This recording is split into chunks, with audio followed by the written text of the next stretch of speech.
નમસ્કાર, spark today ન્યૂઝમાં આપનું હાર્દિક સ્વાગત છે। આવતીકાલે નિર્મલા સીતારમણજી બજેટ રજૂ કરવા જઈ રહ્યા છે। કેન્દ્રીય મંત્રી નિર્મલા સીતારમણ જ્યારે બજેટ રજૂ કરવા જઈ રહ્યા હોય ત્યારે દેશના તમામ લોકો વેપાર ઉદ્યોગ સાથે સંકળાયેલા હોય, આઈટી સેક્ટર સાથે સંકળાયેલા હોય કે પછી અલગ અલગ લોકોની નજર આવતીકાલના બજેટ પર રહેશે। મિત્રો, તેની જ ચર્ચા કરવા માટે કેવા પ્રકારનું બજેટ હશે, કોને ફાયદા થશે, કોને નુકસાન થશે, ગત વર્ષની સરખામણી કરતાં આ વર્ષે ગયા વખતે ઇન્ટ્રીમ અને એક્સ્ટ્રીમ એમ બે પ્રકારના બજેટ હતા ફેબ્રુઆરી અને જુલાઈમાં। આ વખતે જ્યારે સંપૂર્ણપણે સરકાર બની છે ત્યારે 3.0 નરેન્દ્ર મોદી સરકારનું બજેટ કેન્દ્રીય મંત્રી નિર્મલા સીતારમણ રજૂ કરવા જઈ રહ્યા છે। ત્યારે સ્પાર્ક ટુડે ન્યૂઝના સ્ટુડિયો પર અમારી સાથે ચાર્ટર્ડ એકાઉન્ટન્ટની તમામ જે ટીમ છે તેઓ ઉપસ્થિત થયા છે અને તેઓની સાથે જે વાતચીત કરીશું, દેવેશ સર જોડાયા છે, મનીષ સર જોડાયા છે અને સાથે અભિષેક સર જોડાયા છે। તમામનું સ્પાર્ક ટુડે ન્યૂઝમાં હાર્દિક સ્વાગત છે। Thank you. સૌપ્રથમ મનીષ સર સાથે વાતચીત કરીશ। સર, પહેલાં તો એ જાણવું છે કે ગત વર્ષની સરખામણીમાં આ વખતે શું ચેન્જીસ થવું જોઈએ જે તમને લાગી રહ્યું છે, જે મુખ્ય બાબત છે? Thank you. સ્પાર્ક ટુડેનો સૌથી પહેલાં આભાર। દર્શક મિત્રોને નમસ્કાર। અને અમારી આ જે પેનલ છે એ પેનલને પણ આજે લગભગ 10 વર્ષ પૂરા થાય છે એ આપણે જણાવતા આનંદ થાય છે કે અમને 10 વર્ષથી સ્પાર્ક ટુડે ટીવી આ મોકો આપે છે અને આપણી જોડે વાત કરવાનો, સંવાદ કરવાનો અમને એક અવસર મળે છે। આ બજેટ જે 2025નું છે એની ખાલી 1 મિનિટમાં એક પરફેક્ટ આપી દઉં, એટલે કે બેકગ્રાઉન્ડ આપી દઉં, એનું પ્રિએમ્બલ આપી દઉં, પછી આપણે આગળ ચર્ચા કરીશું તો વધારે એને સંલગ્ન ગણાશે। 2025નું જે આ બજેટ રજૂ કરવા જઈ રહ્યા છે તો એક વસ્તુ સ્પાર્ક ટુડેના માધ્યમથી વાત કરી રહ્યા છે તો તમને કહેવા માગું છું મિત્રોને, કદાચ ઘણાને ખ્યાલ નહીં હોય પણ આ વખતે there is no foreign spark. આ બહુ ટેકનિકલ વર્ડ છે અને તમે અત્યારે 2 દિવસથી કદાચ જોશો અથવા જોતા હશો ડિબેટમાં કે છેલ્લા 10 વર્ષનું જે હું મારી યાદદાસ્ત બરાબર યાદ કરું તો 10 વર્ષથી બજેટના આગલા દિવસે કે એના આગલા દિવસે 2 દિવસમાં ક્યાંક ને ક્યાંક કોઈ પણ કોર્નરમાંથી ફોરેન સ્પાર્ક આવતો હોય છે અને એ આપણા આખી બજેટના દિવસોને, બજેટની જે રજૂ થવાની દિવસના આગળનામાં બધા સ્પાર્કથી આખી એક ડિસ્ટર્બન્સ ઊભું થતું હોય છે। આ વખતે બહુ આપણે આનંદની વાત છે કે there is no foreign spark from any corner of the world. એટલે આ એક બહુ સારું એક સાનુકૂળ વાતાવરણ છે। પછી જે ઇકોનોમિક ડેવલપમેન્ટનું વાતાવરણ કરીએ, જીડીપી એ આપણા એક્સપેક્ટેશન કરતાં ડાઉન છે। આજે જ હમણાં સવારે જ્યારે ઇકોનોમિક સર્વે રજૂ કર્યો તો ઇકોનોમિક સર્વેમાં પણ જે 2026નું વર્ષ પૂર્ણ થશે એનું જે અંદાજિત અત્યારે સવારે આંકડો આપ્યો એ 6.3%થી 6.8% છે। એટલે આપણા ગત વર્ષની સરખામણીમાં જે આપણા ગત વર્ષના આયોજનની સરખામણીમાં જીડીપીનો રેટ ડાઉન જશે, થોડોક ડાઉન રહેશે। એ આખું એક ઇકોનોમિક બેકગ્રાઉન્ડ છે। તો આ ઇકોનોમિક બેકગ્રાઉન્ડ અને ઇન્ટરનેશનલ આંતરરાષ્ટ્રીય બેકગ્રાઉન્ડના સંદર્ભમાં જો વાત કરીએ તો આશા અને અપેક્ષા વધી જાય છે। આ એક સમજવા જેવી બાબત છે કે મારો જીડીપી ડાઉન જઈ રહ્યો છે તો પછી અપેક્ષા કેવી રીતે રાખી શકાય? જીડીપી ડાઉન છે એટલે આ વખતે ગવર્મેન્ટે ચોક્કસપણે એક સ્ટિમ્યુલેશન માટેના પગલાં લેવા પડશે। એટલે કે જે આમ આદમી કે જે જનતા છે એમનો સ્પેન્ડિંગ પાવર, એમની સ્પેન્ડિંગ કેપેસિટી વધારવી પડશે અને આ સ્પેન્ડિંગ કેપેસિટી વધારવાના પગલાં એમણે લેવા જ પડશે અને એ લેશે। એનું કારણ શું છે કે આ ગવર્મેન્ટ છેલ્લા 3 વર્ષથી કહી રહી છે કે 2047 વિકસિત ભારત તરફ અમે જઈ રહ્યા છીએ। 2047 વિકસિત ભારત તરફને અમારું કદમ છે। તો એ કદમને જો આગેકૂચ રાખવાની ચોક્કસ આપણને આશા છે તો આ વખતે સ્પેન્ડિંગ પાવર વધારવા માટે ઇન્કમ ટેક્સમાં જો વાત કરીએ તો સ્લેબ રેટમાં ઘટાડો થઈ શકે છે, એટલે કે સ્લેબ રેટ વધારો થઈ શકે છે, રેટમાં ઘટાડો થઈ શકે છે, જે અમુક પ્રકારના ડિડક્શન છે, આગળ વાત કરશું આપણે કે શું સ્પેસિફિક આશા અપેક્ષા છે, એમાં ઘટાડો થઈ શકે છે।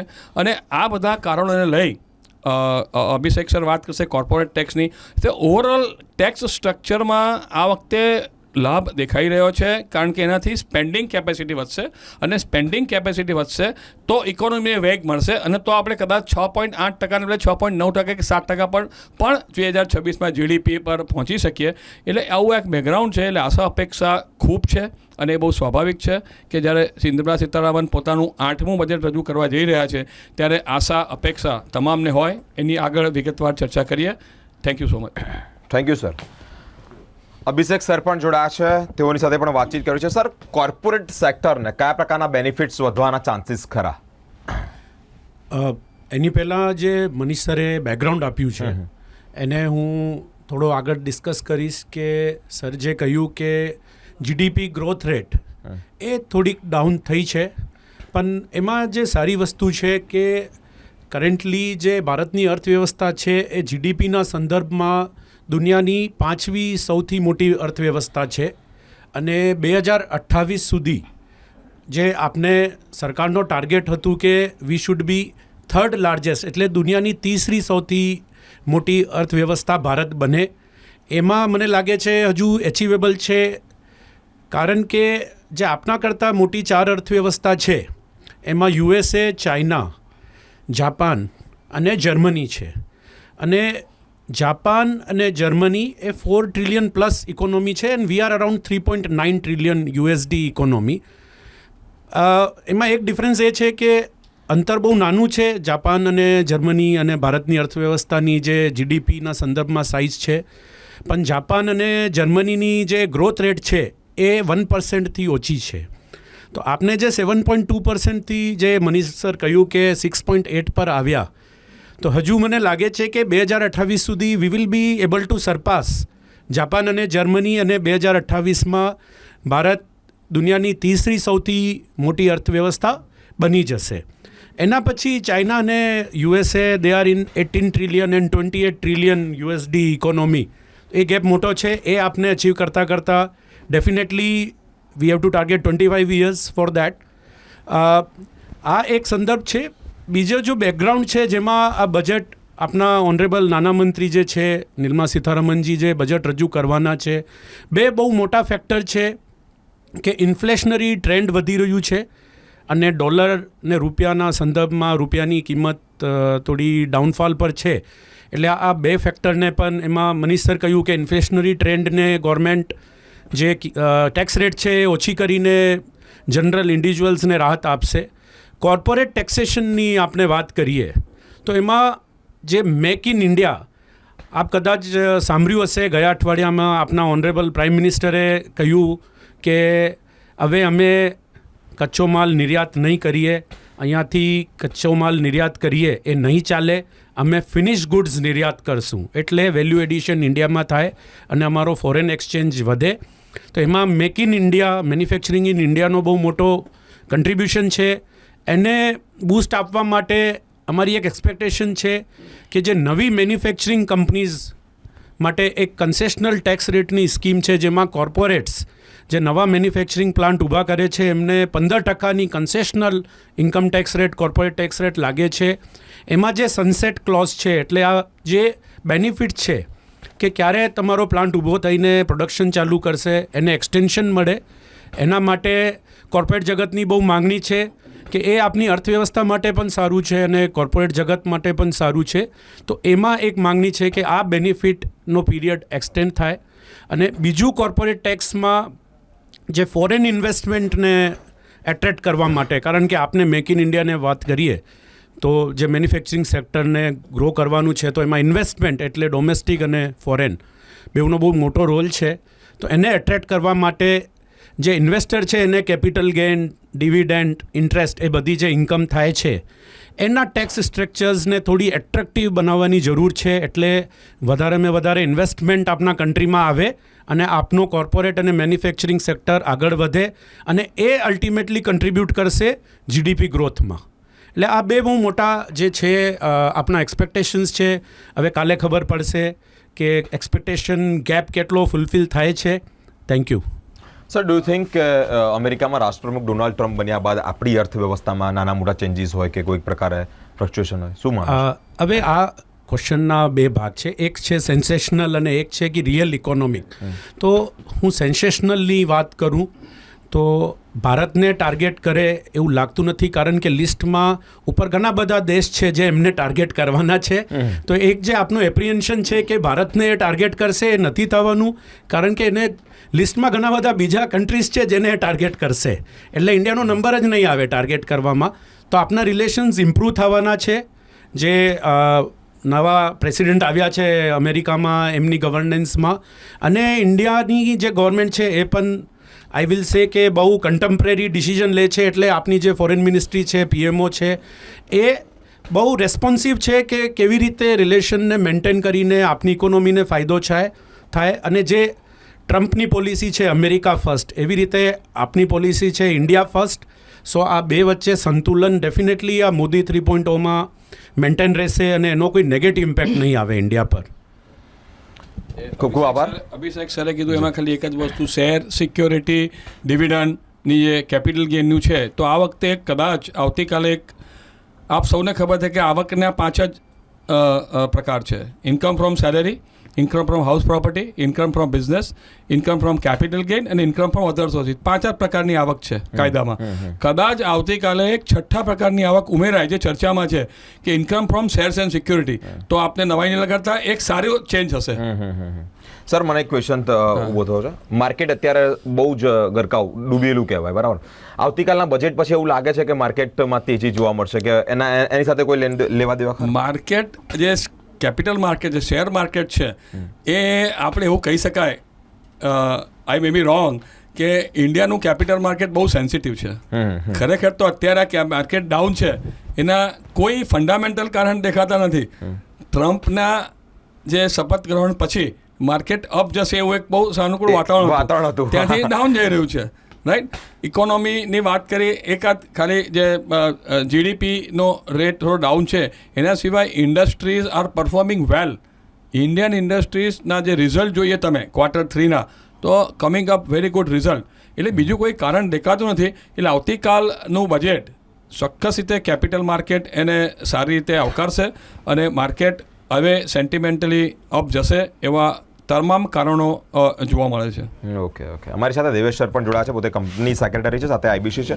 સર, કંપની એક્ટ રિગાર્ડિંગ શું લાગી રહ્યું છે? આવતીકાલના બજેટ રજૂ થવામાં કયા પ્રકારના ફેરફારનું એંધાણ છે? બહુ સરસ. ખાસ તો પ્રેસિડેન્ટ ટ્રમ્પની વાત નીકળી છે, એટલે પ્રેસિડેન્ટ ટ્રમ્પે એવું પણ કહ્યું છે કે એ અમેરિકામાંથી ઇન્કમ ટેક્સ એબોલિશ કરી દેશે.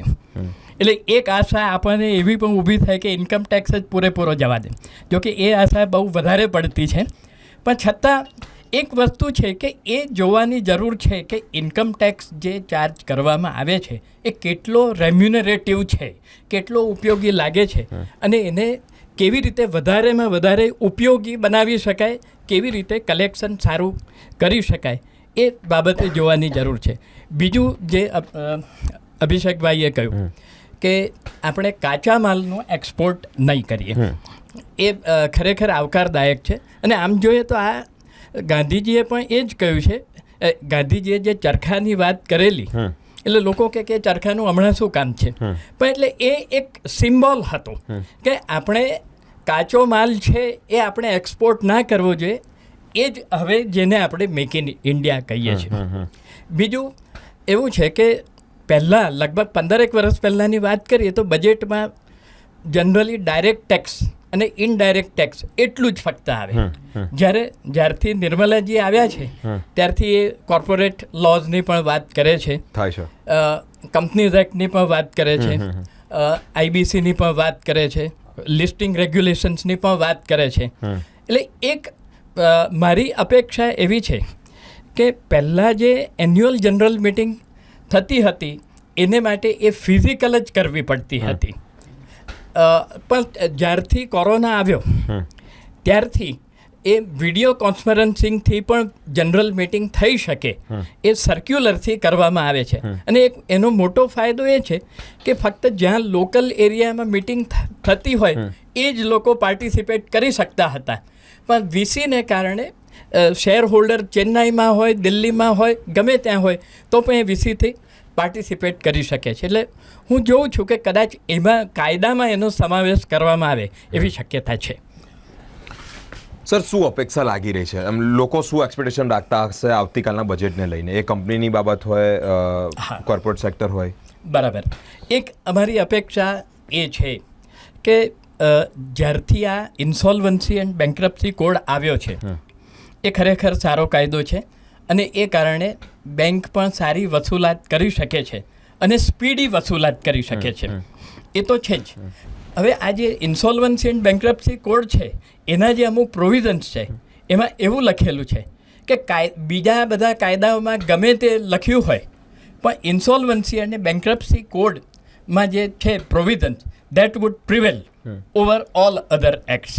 આ બહુ સારી વસ્તુ છે પણ ઓનલી થિંગ કે કઈ રીતે પ્રિવેલ થશે એ સ્પેસિફાઈ નથી કર્યું. એટલે દાખલા તરીકે કંપનીઝ એક્ટમાં છે કે બોર્ડ મિટિંગ કરવી જોઈએ. હવે ઇન્સોલ્વન્સી એન્ડ બેન્ક્રપ્સી જે કાયદો છે એક્ટ એમાં એવું લખેલું છે કે જ્યારે આ CIRP જે કોર્પોરેટ ઇન્સોલ્વન્સી રિઝોલ્યુશન પ્રોસેસ એ ચાલુ હોય એ વખતે બોર્ડ ઓફ ડાયરેક્ટર્સનો પાવર જ સસ્પેન્ડ થઈ જાય છે. એટલે એ વખતે બોર્ડ મિટિંગ કરવી કે નહીં કરવી એ એક મોટો પ્રશ્ન છે ને. આ તો એક જ મુદ્દો મેં કહ્યો છે. એવા ઘણા બધા મુદ્દા ફક્ત કંપનીઝ એક્ટમાં નહીં, ઇન્કમ ટેક્સમાં પણ છે, લિસ્ટિંગ રેગ્યુલેશન્સમાં આવકારદાયક ફેરફાર કરવામાં આવ્યા છે કે રિઝોલ્યુશન પ્લાન વખતે શું કરવું જોઈએ, પણ બીજા ઘણા બધા કાયદાઓમાં આ વિશે સ્પષ્ટતા નથી. એ સ્પષ્ટતા કરવી જોઈએ. Okay, Manish sir, what would you like to say about? એટલે જે મેં વાત કરી એ પ્રમાણે સામાન્ય કરદાતાની કે જે નાગરિકની અપેક્ષા છે એ આ પ્રમાણેની છે કે મારી બેઝિક એક્ઝામ્પશન લિમિટ છે એમાં વધારો થાય. જે સ્લેબ રેટ છે કે 15 લાખ સુધી 30%, એ 15 લાખને બદલે એ 30%નો રેટ જે છે એ 20 લાખ પર લઈ જવામાં આવે. બીજી જે આશા અપેક્ષા છે એવી છે કે જે મને ડિડક્શન્સ મળે છે એમાં હાઉસિંગ ક્ષેત્રના એફોર્ડેબલ હાઉસિંગ ક્ષેત્રના જે સુધારા વધારા સચવાઈ આવી રહ્યા છે એવું લાગી રહ્યું છે. એમાં ઇન્કમ ટેક્સને પણ સાંકળશે. અને અત્યારે આપ જુઓ છો કે હાઉસની કિંમત કેટલી છે, તો એ મકાનની કિંમત વધી છે, લોનની એમાઉન્ટ વધી છે, એટલે ઇન્ટરેસ્ટ વધી છે. અને વર્ષોથી ઇન્સ્ટોલમેન્ટ ભરીએ એ ATCમાં 1.5 લાખ મળે છે અને જે ઇન્ટરેસ્ટ ભરીએ એ સેક્શન 24માં 2 લાખ મળે છે. હવે આ અત્યારે 2 લાખની સીધી 5 લાખ કરે તો પણ એમાં બહુ સ્વાભાવિક વસ્તુ છે. અને 1.5 લાખની લિમિટ છે એ ઓવરઓલ વધારે અથવા 1.5 લાખની લિમિટ રાખીને હાઉસિંગની ઇન્સ્ટોલમેન્ટને બીજા લાખ રૂપિયા આપે. આવા એક હાઉસિંગ ક્ષેત્રને લગતા જે ડિડક્શન છે એની એક ખૂબ આશા દેખાઈ રહી છે. બીજું સ્ટાન્ડર્ડ ડિડક્શન, પગારદાર. સૌથી મોટો વર્ગ પગારદાર છે. પગારદાર વર્ગ હંમેશા જોયું કે મને શું મળ્યું. અને મેં આગળ વાત કરી એમ જો એમનું સ્પેન્ડિંગ કેપેસિટી વધારવી હશે, એમના ખિસ્સામાં થોડા પૈસા બચત કરશે કે જે વાપરશે તો ઇકોનોમિક ડેવલપમેન્ટ વધશે અને GDP વધશે. તો એને માટે જે સ્ટાન્ડર્ડ ડિડક્શન છે એ સ્ટાન્ડર્ડ ડિડક્શન બે સ્કીમમાં 50,000 ને 75,000ની 2 લિમિટ છે. એને બદલે સ્ટાન્ડર્ડ ડિડક્શન પણ આજનો પગાર જોતા, પગારના જે અત્યારના દર જોતા 1 લાખ રૂપિયા સુધી સ્ટાન્ડર્ડ ડિડક્શન કરે તો પણ કોઈ નવાઈ નહીં. અને એવી પણ આશા સેવાઈ રહી છે. અને ઓવરઓલ બીજો એક સ્કૂલ ઓફ થોટ એવો ચાલી રહ્યો છે કે તમે બધી જ લિમિટ, તમે બધા જ ટેક્સ રેટ બધું જ સરખું રાખો, પણ મારી બેઝિક એક્ઝામ્પશન લિમિટ સીધી 8 લાખ કરી નાખો. એનાથી કદાચ થોડા કરદાતા ઘટશે, થોડાક રિટર્ન ઓછા ભરશે, તો એમાં એડમિનિસ્ટ્રેટિવ કોસ્ટ પણ કરશે, પણ ઓવરઓલ જો જોવા જઈશું તો કદાચ કલેક્શન આવતા વર્ષે વધશે. તો આવા પણ કોઈ ડાયનેમિક સ્ટેપ લેવાય. ટૂંકમાં હું કહું છું, અને જે અમારી ચાર્ટર્ડ એકાઉન્ટન્ટ તરીકે અભિષેક સર પણ પછી એનું વ્યૂ આપશે કે અમને એવી આશા અને અપેક્ષા છે કે ઇન્કમ ટેક્સમાં સિમ્પ્લિફિકેશનને લગતા ઘણા બધા સુધારા અમે આવતીકાલના બજેટમાં જોઈ રહ્યા છે. અભિષેક સર, શું કહેવા માંગો? જે મનીષ સરે એક્સપ્લેન કર્યું છે કે અમારી આશા છે સિમ્પ્લિફિકેશન. એટલે જે સૌથી મોટી વસ્તુ જે અમારી ડિસ્કસ કરવાની આજે બાકી છે કે in this budget session totally new income tax act may come. એટલે બજેટમાં એક્ઝિસ્ટિંગ ઇન્કમ ટેક્સ એક્ટ જે 1961માં આવ્યું હતું એમાં અમેન્ડમેન્ટ્સ થાય છે. અને ગવર્મેન્ટનું એવું માનવું છે કે આ એક્ટ બહુ કોમ્પ્લિકેટ થઈ ગયું છે. એટલે સામાન્ય માણસને તો છોડો, આપણા જે ચાર્ટર્ડ એકાઉન્ટન્ટ્સ હોય, જે નિષ્ણાત હોય, એમને પણ આખા એક્ટની સમજ નથી પડતી. તો they want to introduce new act, full act. એટલે હવે કાલે કદાચ એવું થાય કે એક્ઝિસ્ટિંગ એક્ટ્સમાં જે યોગ્ય અમેન્ડમેન્ટ્સ છે એ કરે, પણ આ બજેટ સેશનમાં કદાચ નવો ઇન્કમ ટેક્સ બિલ આપને જોવા મળે. જે મનીષ સર કહ્યું કે સિમ્પ્લિફિકેશન એમાં થશે, બટ ઘણી વખત શું થાય છે કે we make complication in the name of simplification. એટલે હવે એ ખબર પડશે કે નવો એક્ટ સિમ્પ્લિફાઈડ છે. અને જે સર કહ્યું કે ડિડક્શન્સ ઇન્ફ્લેશન પ્રમાણે થોડા એમની બધા ડિડક્શન્સની અને બેનિફિટ્સની જે લિમિટ્સ છે વધે, તો નવા બજેટમાં, નવા બિલમાં કદાચ એવું બને કે ગવર્મેન્ટ વિલ સે કે અમે ટેક્સ રેટ્સ બહુ રિડ્યુસ કરીએ છીએ અને to simplify we will remove all deductions. જે નવો ન્યૂ રિજીમ, ઓલ્ડ રિજીમ આપણે 3-4 વર્ષથી જોઈએ છે, એ કદાચ ન્યૂ એક્ટમાં there will be very less number of deductions and exemptions to simplify the act. તો એ અમારી આશા છે કે નવો બિલ કદાચ આવશે આ બજેટ સેશનમાં અને એક સિમ્પ્લિફાઈડ વર્ઝન હશે અને એમાં ટેક્સ રેટ્સ પણ ઓછા હશે, એટલે જનરલ પબ્લિકને ડેફિનેટલી નવા ઇન્કમટેક્સ બિલથી ફાયદો થશે એવું અમારો માનવું છે અને અમારી ઈચ્છા પણ છે. સેકન્ડ ઇમ્પોર્ટન્ટ ફેક્ટર જે ડિપાર્ટમેન્ટના એડમિનિસ્ટ્રેશનમાં છે, યુઝ ઓફ ટેકનોલોજી. જેવી રીતે દેવેશ સરે કહ્યું કે કંપનીઝ એક્ટમાં હવે યુઝ ઓફ ટેકનોલોજીથી AGM, બોર્ડ મિટિંગ્સ બધી વિડીયો કોન્ફરન્સિંગથી થાય છે, એટલે જે શેરહોલ્ડર્સ દેશના કોઈ પણ કોનામાં હોય તો એ મિટિંગ અટેન્ડ કરી શકે. એવી રીતે ઇન્કમટેક્સ ડિપાર્ટમેન્ટ અને GST ડિપાર્ટમેન્ટ હવે 100% ટેકનોલોજીનો ઉપયોગ કરે છે અને જે એસેસમેન્ટ્સ, અપીલ્સ, ટ્રિબ્યુનલની પ્રોસિડિંગ્સ, બધી પ્રોસિડિંગ્સ હવે ઓનલાઈન થાય છે, તો એનો પણ પબ્લિકને ફાયદો મળે છે અને ટ્રાન્સપેરન્સી વધી છે. અને બીજું, ડિપાર્ટમેન્ટ હવે ડેટા એનાલિટિક્સ અને AIનો ઘણો બધું ઉપયોગ કરી રહ્યું છે. એટલે અમારા મોડરેટરે જે કહ્યું કે બાજ નજર, FMની બાજ નજર, તો એ AI થ્રુ અને ડેટા એનાલિટિક્સ થ્રુ ડિપાર્ટમેન્ટની અમારી દરેક મૂવમેન્ટ પર, દરેક ફાઇનાન્શિયલ ટ્રાન્ઝેક્શન, ઇન્કમ, એક્સપેન્સ બધા ઉપર તેજ બાજ નજર છે. એટલે કમ્પ્લાયન્સનું લેવલ ઘણું વધી ગયું છે અને હજુ વધવાનું છે. એટલે we all should keep in mind કે કમ્પ્લાયન્સ છે એ અમારી બેઝિક સિવિક રેસ્પોન્સિબિલિટી છે, ટેક્સ પેમેન્ટ. તો અમારે હવે ધ્યાનમાં રાખવાનું છે કે ઓલરેડી બાજ નજર ડિપાર્ટમેન્ટની છે અમારા ઉપર. Thank you. જે અભિષેક સરે સિમ્પ્લિફિકેશન ને કોમ્પ્લિકેશનની વાત કરી, એમાં ગવર્મેન્ટનો કદાચ એક ઉમદા હેતુ હતો કે હું 2 સ્કીમ આપું, ઓલ્ડ રિજીમ, ન્યૂ રિજીમ, પણ એટલું કોમ્પ્લિકેટેડ થઈ ગયું છે અભિષેક સરે કીધું એ પ્રમાણે. આવતીકાલે ચોક્કસ અપેક્ષા છે કે જેને જે સ્કીમ જે વર્ષે વાપરીએ તે વર્ષે ઓલ્ડમાંથી ન્યૂમાં, ન્યૂમાંથી ઓલ્ડમાં, વાય નોટ? તો આવતીકાલે એવો પણ સુધારો જોવા મળે કે તમારે દર વર્ષે પોતે નક્કી કરો વિધાઉટ એની રિસ્ટ્રિક્શન. તો આ પણ એક બહુ આવકાર્ય સુધારો હશે, એની ચોક્કસ આશા છે અમને. Okay, thank you so much. Thank you. Chartered accountant તેમજ કંપની સેક્રેટરી, જે બહોળો અનુભવ ધરાવે છે અત્યાર સુધીના તમામ બજેટ, એ ભાજપ સરકાર જ્યારે સરકાર નહોતી બની ત્યાર પહેલાંના ઇન્ટ્રીમ એક્સ્ટ્રીમથી લઈને અત્યાર સુધી, એટલે કે ફરીવાર જ્યારે પૂર્ણ બહુમતીની સરકાર હોય. નિર્મલા સીતારમણ જ્યારે આવતીકાલે પોતાનો એક બજેટ રજૂ કરવા જઈ રહ્યા છે, દુનિયાની નજર આ બજેટ પર રહેશે. સાથે જ ઘણા બધા લોકોની એક્સપેક્ટેશન છે તે સંતોષાશે કે નહીં, આ અલગ અલગ પ્રશ્નાર્થ ઊભા થઈ રહ્યા છે અને તેનો જવાબ આવતીકાલે મળી જશે.